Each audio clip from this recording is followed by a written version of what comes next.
नमस्कार बंधुरा आपनारा एखन देखছেন शर्मिज रेसिपि संगे आछि आमि शर्मिला। आज के এই রেসিপিতে রয়েছে ক্যাপসিকামের চপ বা পকোড়া।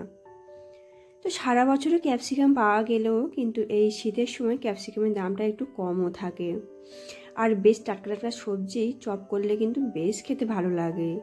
তো তার জন্য প্রথমে আমি 3টে ক্যাপসিকামকে ভালোভাবে ধুয়ে নিয়েছি। কাটার পর ধোয়ার কোনো দরকার নেই, প্রথমে ধুয়ে নিলেই সবথেকে ভালো হয়। তো ধুয়ে নেওয়ার পরে আমি ঠিক এইভাবেই ক্যাপসিকাম কাটি। তো এইভাবে ক্যাপসিকাম কাটলে কিন্তু বেশ তাড়াতাড়িও কাটা যায় আর দেখতেও বেশ সুন্দর লাগে। তো ক্যাপসিকামের তো গায়ে তো 3 থেকে 4টে তো ভাগ করার মতনই থাকে। তো সেই ভাগের মধ্যে দিয়েই আমি একটা ক্যাপসিকামকে 4 ভাগ করে নিয়েছি। খুব বেশি বড় করলে কিন্তু ক্যাপসিকামের চপ ভালো হবে না আর খুব সরু করলেও ভালো হবে না। এক একটা ক্যাপসিকাম 3 থেকে 4 পিস করলেই কিন্তু সবথেকে বেটার হবে। তো এইভাবে আমি দুটো ক্যাপসিকামকেও কিন্তু একইভাবেই কেটে নিয়েছি।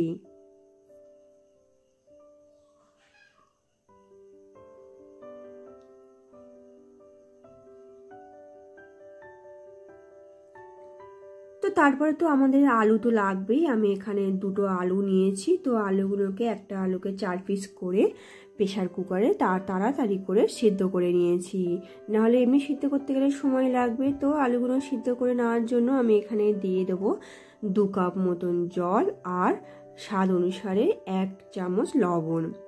তো তারপর দুটো সিটি দিয়ে আমি গ্যাসটাকে অফ করে দিয়েছি। আর লাগছে আমাদের পেঁয়াজ। তো দুটো পেঁয়াজকে খুব সুন্দর করে ছাড়িয়ে ছোটো ছোটো টুকরো টুকরো করে কেটে নিয়েছি। আর আমাদের লাগবে ধনেপাতা।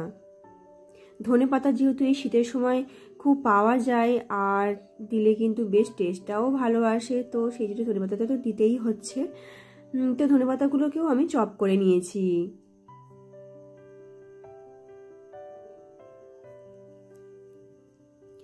তো সবজিগুলো আমার প্রায় কাটাকুটি হয়েও গিয়েছে আর এবারে কিন্তু আমি ব্যাটারটাও বানিয়ে নেব।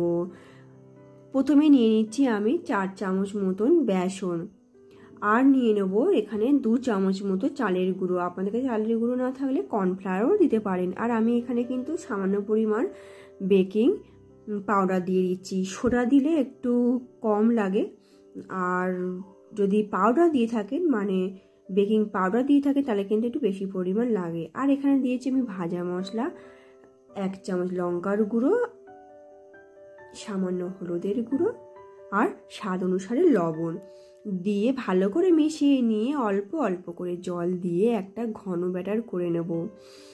খুব বেশি পাতলা ব্যাটারও হবে না আর খুব বেশি ঘন ব্যাটারও হবে না, মোটামুটি ক্যাপসিকামের গায়ে কিন্তু একটা আস্তরণ থাকবে সেই রকমভাবে আমি একটা ঘন ব্যাটার তৈরি করে নিয়েছি। তারপরে কড়াইতে সামান্য পরিমাণ তেল দিয়েছি, দিয়ে আমাদের আলুর পুরটাকে কিন্তু তৈরি করে নিতে হবে। 2 চামচ সর্ষের তেলের উপর দিয়ে দিচ্ছি আধা চামচ জিরে। জিরেটা যখন খুব সুন্দরভাবে গন্ধ ছাড়বে তখন দিয়ে দেবো দুটো পেঁয়াজকে কুচিয়ে। পেঁয়াজটা একটু ব্রাউন কালার হয়ে এলেই দিয়ে দেব হলুদের গুঁড়ো, লঙ্কার গুঁড়ো, জিরের গুঁড়ো আর ধনের গুঁড়ো। সবকটাই আমি দিয়েছি অর্ধেক চামচ করে। তো মশলাটা যখন কষানো হয়ে গিয়েছে তখন সিদ্ধ করা আলুকে খুব ভালোভাবে ম্যাশ করে নিয়েছি। তো আলুটাকে দিয়ে কিন্তু খুব ভালো করে এখানে একটা খুব সুন্দর টেস্ট তৈরি করে নিতে হবে। তো ধনেপাতা ছড়িয়ে দিয়েছি আমি কিছুটা, আর দিয়ে দেবো সেই ভাজা মশলা। যে ভাজা মশলাটা কিন্তু আমরা প্রত্যেকটা রেসিপিতেই কিন্তু ব্যবহার করে থাকি যে কোনো চাট মশলা হিসাবে। তো তারপরে দিয়ে দিচ্ছি স্বাদ অনুসারে 1 চামচ লবণ। আর এই আলুর মধ্যে কি এমন দিলে কিন্তু টেস্টটা আরও বেশি ভালো হবে আর আলুর টেক্সচারটাও খুব সুন্দর হবে। তো এখানে দিয়ে দিতে হবে কিন্তু 1 চামচ মতন বেসন। তো বেসনটা দিলে কিন্তু টেস্টটা খুব ভালোই আসে যে কোনো চপে। আর আপনারা যদি পারেন তাহলে কিন্তু বেসনটাকে যদি ভেজে দেওয়া হয় তাহলে কিন্তু সেন্টটা কিন্তু অপূর্ব আসে। তো তারপরে আলুটা আমার পুরোপুরি রেডিও হয়ে গিয়েছে নাড়াতে নাড়াতে। তো একটা পাত্রের মধ্যে দিয়ে আমি একটু ঠান্ডা হতে দিয়েছি। তারপরে এক একটা ক্যাপসিকামের টুকরো নিয়ে তার মধ্যে আলুর পুরগুলো কিন্তু খুব ভালোভাবেই দিয়ে দেবো। খুব বেশি আলুর পুর ঠেচে ঠেচে দেওয়ার কোনো দরকার নেই, উপর থেকে দিয়ে একটু সুন্দর শেপে সমান করে নিলেই কিন্তু আমাদের রেডি হয়ে যাবে। তো সব কটা ক্যাপসিকামের পুর কিন্তু আমি এই একই রকমভাবেই ভরে নিয়েছি।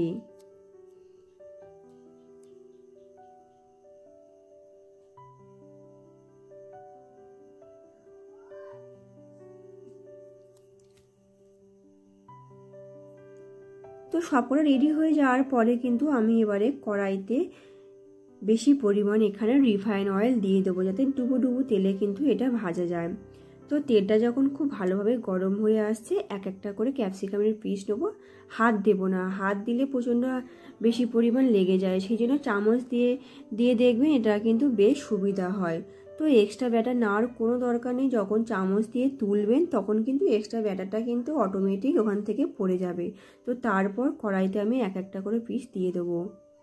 হাত দিয়ে দেওয়ার থেকে চামচে করে দিলেও কিন্তু খুব সুন্দর হয়, সেটা আপনারা দেখেও বুঝতে পারছেন। তো একবার আমি 4টে করে পিস ভেজে নিয়েছি।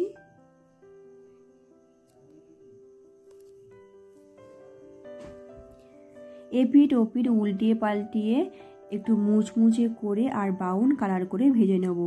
গ্যাসটাকে খুব হাইতে আমি রাখিনি, মিডিয়াম টু লো ফ্লেমেই রেখেছি, যাতে ক্যাপসিকামগুলো মিডিয়াম টু লো ফ্লেমে খুব সুন্দরভাবে নরম হয়ে আসে।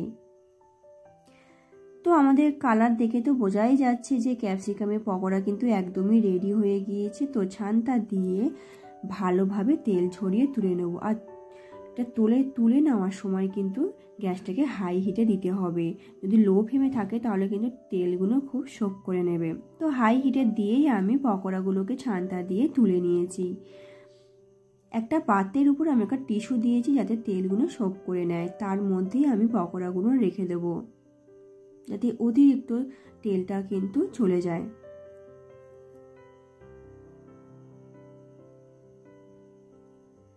তো এই পকোড়ার সাথে সসও যেমনি ভালো লাগবে, আর যে কোনো স্যালাডের সাথেও কিন্তু ভালো লাগবে। তো স্যালাডগুলো আমি সাজিয়ে নিয়েছি, সস নিয়েছি, আর কাঁচা লঙ্কা ছাড়া তো মুড়ি দিয়ে তো ভালোই লাগে না চপ। তো আমি এখানে প্লেটে করে মুড়িও নিয়েছি। তো এই পকোড়া কিন্তু সব কিছুর সাথেও কিন্তু বেশ ভালো লাগে। তো আজকের ভিডিওটা কেমন লাগলো অবশ্যই করে কমেন্টে জানিও, আর লাইক শেয়ার করে পাশে থেকো। সাবস্ক্রাইব করে আমার পাশে থাকবেন আর আমাকে উৎসাহিত করবেন। Thanks for watching.